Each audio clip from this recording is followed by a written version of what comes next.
A beautiful piece. I had more time than anticipated this past weekend, and I was able to get quite a bit done in SSF Standard. My stash tabs are almost completely sorted, and I'll make a video someday about how I keep them organized. My first order of business was to get the low-life Vortex Occultist up and running. At first, the damage was outrageous, but I was dying left and right. I ended up swapping Vile Bastion for Malediction, running Temporal Chains on an Enfeeble for both defense and to more reliably proc Profane Bloom. I'm currently running Enfeeble in my Trigger Wand as the second curse. Once I acquire an aspect of the Spidercraft, I can re-evaluate things, but I can say that the dual defensive curse plus a little more ES investment has made me considerably tankier while still having pretty absurd damage. Next, I started leveling a Bladefall Blade Blast Chieftain. This is another one of those builds that comes highly recommended, and I can echo that sentiment. It's really strong. If you were considering playing it, you should now, because it's not likely to remain in its current state for much longer. Let's look at where I am with the gear, because it's going to be pretty juicy when I can get my hands on the right Harvest Craft options to trick this guy out. Okay, so let's do a quick kind of gear roundup. I have a 5-link helmet for Blade Fall.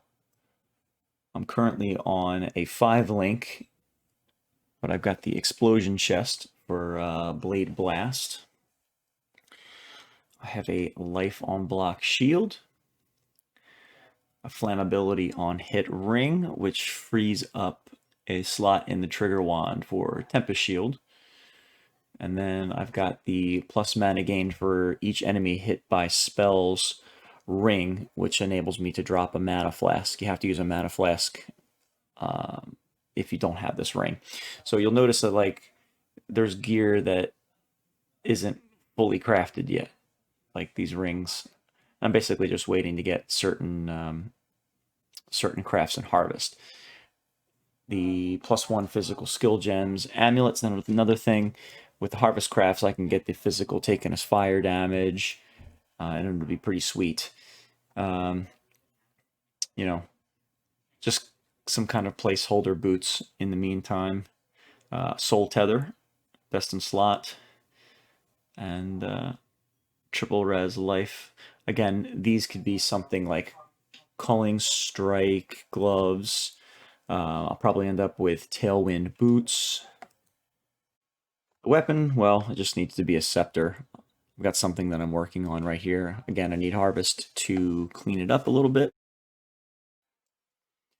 Lastly, here's a quick tip for essences. The 4 corrupted essences, Hysteria, Delirium, Insanity, and Horror, are quite valuable in SSF for some of the guaranteed crafts they offer, but can be confusing to acquire. I thought that these corresponded directly to each of the non-corrupted essences of Scorn, Envy, Misery, and Dread, but this is not the case. If you ever see an essence of Scorn, Envy, Misery, or Dread in a map, just toss a Remnant of Corruption on it, and it has a chance to become any of the 4 corrupted essences. You don't have to think twice about which essences to corrupt, and that makes it much easier. That's going to wrap it up for this one. Now that I have a character up and running, my next video should provide an update on some of the new Echoes of the Atlas content. Please consider subscribing if you enjoy SSF videos, as that is the focal point of my channel. Thanks for watching and take care.